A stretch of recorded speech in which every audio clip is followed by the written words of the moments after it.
अयोध्या में राम मंदिर की प्राण प्रतिष्ठा अगले साल 22 जनवरी को होनी है। प्रधानमंत्री नरेंद्र मोदी इस कार्यक्रम के मुख्य आयोजक हैं। बीजेपी और हिंदुत्व की विचारधारा वाले तमाम संगठनों की कोशिश इस आयोजन को ज्यादा से ज्यादा भव्य बनाने की है।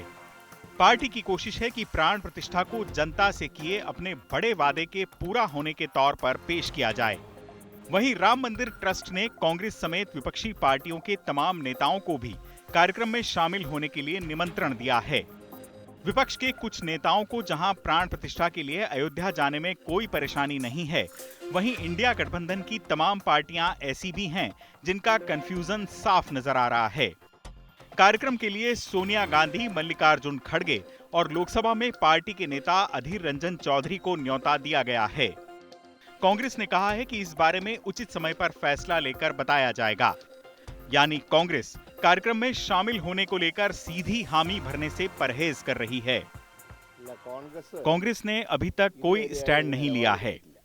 अयोध्या में राम मंदिर का उद्घाटन 22 जनवरी को है। अभी भी समय है इस पर विचार करने और निर्णय लेने का।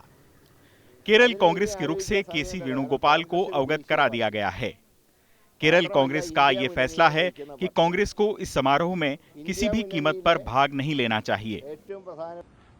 किसी भी धर्म का मामला, आस्था का मामला राजनीति से जोड़ना पसंद नहीं करते हैं। हम समझते हैं कि धर्म का हर व्यक्ति की आस्था का एक अलग से संबंध होता है, उसको वहीं रहना चाहिए, उसको राजनीति में नहीं लाना चाहिए।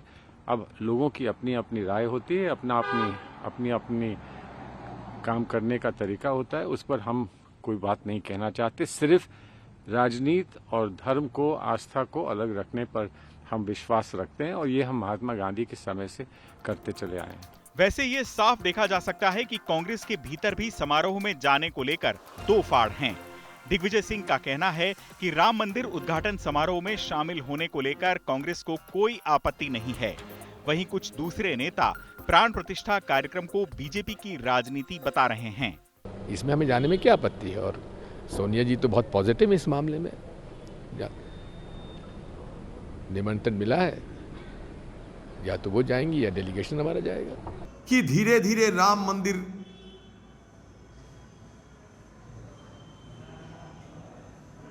एक सियासत बनते जा रहे हैं, एक चुनावी मुद्दा बनते जा रहे हैं। मैं धार्मिक व्यक्तियों को ये पूछना चाहते हैं कि ये क्या शोभनीय होते हैं? सवाल यह है कि लोकसभा चुनाव से पहले होने जा रहे राम मंदिर उद्घाटन में सोनिया गांधी और दूसरे नेताओं के शामिल होने पर क्या कांग्रेस पसुपेश में है, और यदि हां, तो पार्टी की दिक्कत क्या है?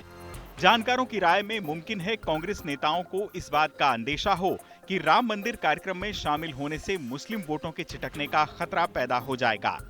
विधानसभा चुनाव में पहले ही ये देखा गया है कि अलग अलग राज्यों में मुस्लिम वोटर्स कांग्रेस की बजाय क्षेत्रीय दलों पर ज्यादा भरोसा कर रहे हैं। ऐसे में पार्टी कुछ सोच विचार कर फैसला करने के मूड में नजर आ रही है। हालांकि कांग्रेस की दूसरी दिक्कत यह है कि समारोह में न जाने पर बीजेपी को उस पर निशाना साधने का बहुत बड़ा मौका हाथ लग जाएगा। मेरा ये मन में प्रश्न है, जब रामलाला का अनुष्ठान में आपको इनविटेशन मिला है, उसमें भी आप अपना वैल्यू दिखाने का क्या जरूरत है? हम लोग तो इनविटेशन के लिए तरस रहा हो कि कहीं से एक इनविटेशन आ जाए, हमारा भी जाने का मौका मिले। लेकिन आपको तो विधिवत इनविटेशन आया है, आपको क्या सोचना है? आपको जाना सही है, रामलाला का आशीर्वाद लेना सही है। ये तो कोई पॉलिटिकल फंक्शन तो है नहीं। लेकिन अगर आप रामलाला का साथ भी लेन देन का बात करेगा, कैसे चलेगा? मेरे को तो इसमें कोई बहुत अचंभा करने वाली बात नहीं है, क्योंकि जो ऑर्गेनाइजर्स हैं उन्होंने सबको न्योता दिया है, लेकिन पहुंचेंगे वही जिन्हें राम ने बुलाया है। तो इनको राम जी ने नहीं बुलाया। ऐसे लोगों को भगवान भी नहीं चाहते हैं। इधर पार्टी के वरिष्ठ नेता शशि थरूर ने कहा है कि लोगों को समारोह में शामिल होने का फैसला व्यक्तिगत रूप से करना चाहिए। राम मंदिर प्राण प्रतिष्ठा समारोह में शामिल होना है या नहीं, इसको लोगों के निजी विवेक पर छोड़ देना चाहिए। इस बीच कांग्रेस की सहयोगी मुस्लिम लीग ने पार्टी को सलाह देते हुए कहा है कि धर्मनिरपेक्ष दलों को बीजेपी के एजेंडे में नहीं फंसना चाहिए। ये जगजाहिर है कि चुनाव से पहले ये सांप्रदायिक दंगे कराते थे। अब भी उनका रुख सांप्रदायिक भावनाओं का दोहन करने का ही है। हमारा रवैया स्पष्ट है कि धर्मनिरपेक्ष दलों को बीजेपी के किसी भी एजेंडे में नहीं आना चाहिए। हम कांग्रेस के साथ मंदिर या मस्जिद पर सहयोग नहीं कर रहे हैं। यह राजनीति पर आधारित मामला है। राम मंदिर प्राण प्रतिष्ठा समारोह में शामिल होना है या नहीं, इस पर फैसला कांग्रेस नेतृत्व को लेना है, लेकिन पार्टी में इस मामले में असमंजस के हालात एकदम स्पष्ट हैं। हाल ही में इंडियन ओवरसीज कांग्रेस के अध्यक्ष सैम पित्रोदा ने भी राम मंदिर उद्घाटन के मामले में सरकार पर कई सवाल खड़े किए थे। पित्रोदा ने सवाल उठाते हुए कहा था कि राम मंदिर असली मुद्दा है या बेरोजगारी और महंगाई। बात साफ है कि राम मंदिर प्राण प्रतिष्ठा समारोह के मामले में कांग्रेस सियासी नफे नुकसान के फेर में उलझ गई है और पार्टी की इसी उलझन के कारण बीजेपी और हिंदू संगठनों को उस पर वार करने का मौका मिल रहा है। चुनाव आज तक।